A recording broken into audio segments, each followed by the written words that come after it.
Hello everyone, welcome back to PCS journey. आज चर्चा करते हैं भारत और मालदीव्स का जो विवाद है, क्यों ये विवाद बना हुआ है, क्या पूरा मामला है, उसके ऊपर समझते हैं। जो अभी जो ट्रेंडिंग में चल रहा है हैशटैग बाइकॉट मालदीव्स, और भारत और मालदीव्स के बीच में जो इतने अच्छे रिश्ते बने हुए थे पिछले दिनों में, अभी इतना खराब रिश्ता क्यों देखने को मिल रहा है, अभी इन दोनों देशों के बीच में इतनी खटास क्यों नजर आ रही है, उसके ऊपर समझते हैं और समझेंगे कि भारत और मालदीव्स के बीच में कौन कौन से फील्ड में रिलेशन अच्छे रहे हैं और हमारा प्रीवियसली इनके साथ कैसा रिश्ता था, उसके ऊपर समझेंगे। और एक चीज़ हम लोग अच्छे से समझेंगे कि क्यों भारत के लिए मालदीव्स बहुत ही महत्वपूर्ण है और फिर मालदीव्स के लिए भारत क्यों महत्वपूर्ण है। इन दोनों चीज़ों पर चर्चा करेंगे। ठीक है, तो चर्चा की शुरुआत करते हैं, इस चीज़ को आगे बढ़ाते हैं, देखते हैं कि ये सारा मामला शुरू कहाँ से होता है, उसके ऊपर समझते हैं। रिसेंट में हमारे honourable prime minister Lakshadweep visit करने गए थे। उन्होंने अपने ऑफिशियल सोशल मीडिया प्लेटफॉर्म से कुछ पिक्चर शेयर किया था। उन्होंने बताया था कि लक्षद्वीप के बारे में कि लक्षद्वीप एक टूरिस्ट डेस्टिनेशन के तौर पे देखना चाहिए लोगों को। ये एज अ बैकअप आप यूज़ कर सकते हैं। Instead of going somewhere else, आप लक्षद्वीप आके विजिट करें। यहाँ भी चीज़ें बहुत अच्छी है, यहाँ के कोरल आइलैंड्स का आप आनंद ले सकते हैं। इस चीज़ को लेकर बहुत विवाद हो गया। सोशल मीडिया पे लोगों ने ये कमेंट करना शुरू किया कि this is a target against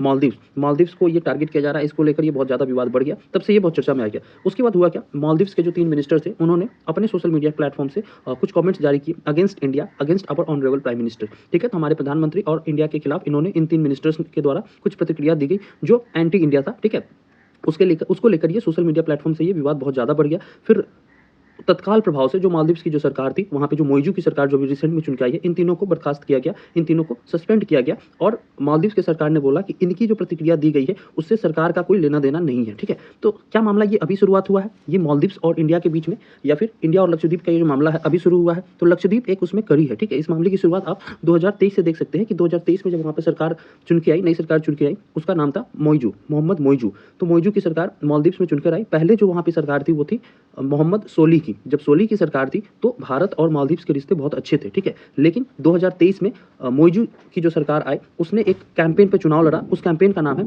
India out campaign. ठीक है, इंडिया आउट कैंपेन के नाम पे ही इन्होंने चुनाव लड़ा, जिसके बेसिस पे ये 54% वोट के साथ ये इनकी सरकार चुन के आई। इनके बारे में बोला जाता है, ये जो पार्टी से बिलोंग करते हैं वो बेसिकली प्रो चाइना है, चाइना के प्रति इनका झुकाव ज्यादा रहता है, and they are anti India. ठीक है, जिस वजह से ये बहुत चर्चा में रहे। पूरा कैंपेन ही इनका रहा एंटी इंडिया।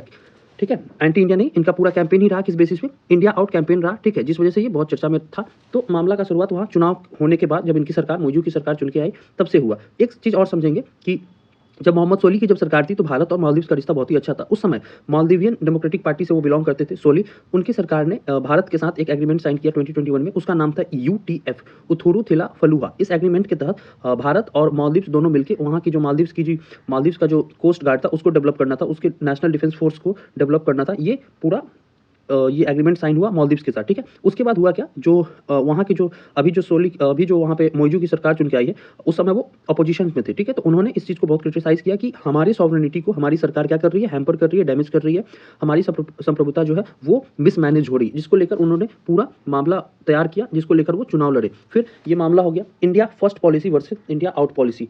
जो हमारी सोली की जो सरकार थी उनका इंडिया फर्स्ट पॉलिसी था, मतलब उनके जो इमीडिएट नेबर था इंडिया, उसको लेकर वो एग्रीमेंट करते थे। उनसे हमारा रिश्ता बहुत अच्छा था। जब उनकी सरकार चुन के आई थी तो उनका फर्स्ट डेस्टिनेशन, जब वो फॉरेन टूर पे थे तो पहला ही उनका डेस्टिनेशन इंडिया रहा। इंडिया के साथ बहुत सारे समझौता किया उन्होंने। तो उनका पॉलिसी ही था इंडिया फर्स्ट पॉलिसी, भारत को सबसे पहले उनको सबसे ऊपर उन्होंने रखा था। लेकिन अपोजिशन पार्टी जो वहाँ पे थी, जो अभी मोइजू की सरकार चुन के आई है, अभी जो पावर में है, उनका इसी के काउंटर अगेंस्ट उनका जो पॉलिसी था वो इंडिया आउट पॉलिसी था। ठीक है, तो इनका चाइना के प्रति बहुत झुकाव है। They are back by the China. Muizzu की जो सरकार है, तो इनकी जो सरकार पावर में चुन के आई तो इन्होंने पहला अपना फॉरेन डेस्टिनेशन को टारगेट किया, वो था टर्की। ठीक है, जिसको प्रेजेंटली हम लोग तुर्की नाम से भी जानते हैं। तो instead of choosing India as their first destination, इन्होंने टर्की जाना पसंद किया। उसके बाद टर्की से जब वो वापस आ रहे थे, फिर COP28 की मीटिंग चल रही थी दुबई यूएई में। वहाँ पे दुबई के यूएई मीटिंग में साइडलाइंस में मीटिंग हुई हमारे माननीय प्रधानमंत्री के द्वारा। फिर भी वहाँ पे कुछ बात बनी नहीं, तो वहाँ पे कोई डेट डिसाइड नहीं हुआ कि इंडिया इनको कब आना है। ठीक है, रिसेंट में ये 5 डेज़ की ट्रिप पे थे चाइना में। तो चाइना में वहाँ गए थे तो इनके कुछ सारे एग्रीमेंट साइन हुए। चाइना से आने के बाद इन्होंने भारत को लेकर कुछ प्रतिक्रिया दिया है,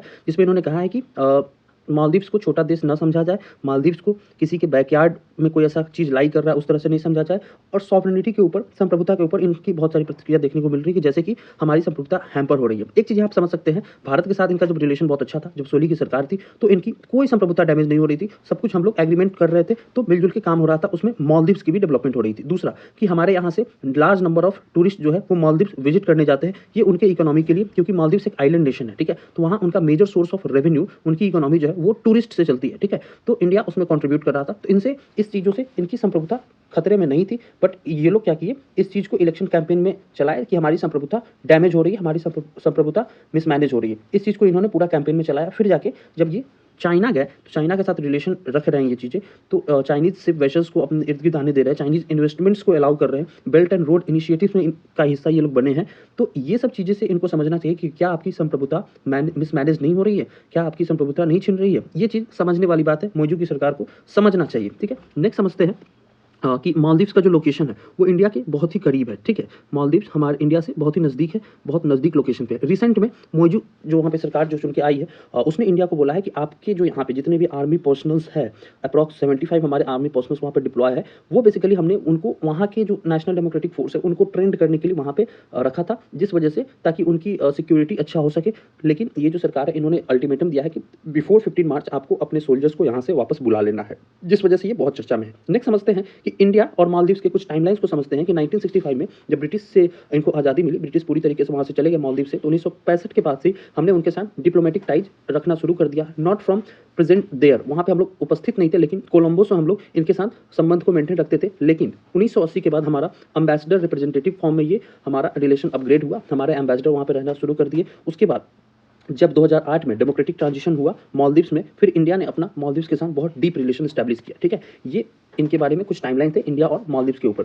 एक न्यूज़ है कि हम लोगों ने अभी जब वहाँ पे सोली की सरकार थी तो इंडिया और मालदीव्स का रिलेशन बहुत अच्छा हुआ था। उसमें हमारे जो एक्सटर्नल अफेयर मिनिस्टर्स थे जयशंकर, उन्होंने ये अनाउंस किया था, ये पेपर का कटिंग है, कि हम लोगों ने मालदीव्स को एक कोस्टल रडार सिस्टम दिया था ताकि आपके इर्द गिर्द जो इंडियन ओशंस में कोई भी शिप वेसल्स या फिर कोई भी कुछ प्रतिक्रिया आपको देखने को मिले तो उस चीज़ से आप ट्रेस कर सकते हैं। तो इंडियन कोस्टल रडार हमने मालदीव्स को दिया था क्योंकि उनके पास ये चीज़ नहीं था। ये देख सकते हैं मोहम्मद सोली जी की इमेज है with the external affair minister Jaishankar ji के साथ, ठीक है। रिसेंट में एक चीज़ हम लोगों ने क्या किया कि मालदीव्स में इंदिरा गांधी नाम की हॉस्पिटल हम लोगों ने बनाया ताकि इंफ्रास्ट्रक्चर में हमारा बहुत कंट्रीब्यूशन है। तो 300 बेड का ये कैपेसिटी है इस हॉस्पिटल का। तो भारत ने इंदिरा गांधी हॉस्पिटल मालदीव्स में जाके बनाया ताकि वहाँ के लोगों की हेल्थ अच्छी हो सके, ठीक है। तो ये भारत का पूरा कंट्रीब्यूशन है। दूसरा एक देखेंगे, हम लोगों ने डॉर्नियर एयरक्राफ्ट दिया ताकि आप सर्वेलांस कर सके इंडियन ओशन रीजन में, ताकि कोई ऐसी चीज़ें ना हो, ताकि कोई चाइनीज शिप वेसल्स वहाँ पे ना मूव करे आपके इर्द गिर्द, ताकि आपकी सॉवरेनिटी हैम्पर ना हो सके, ठीक है। तो आपकी सॉवरेनिटी को बचाने के लिए इंडिया ने बहुत सारा चीज़ किया है। ये चीज़ आपको समझना चाहिए कि वहाँ की नेशनल डेमोक्रेटिक फोर्स की इमेज है, इसको आप समझ सकते हैं। हम लोग मालदीव्स के साथ एक्सरसाइज करते हैं, मिलिट्री एक्सरसाइज, उसका नाम है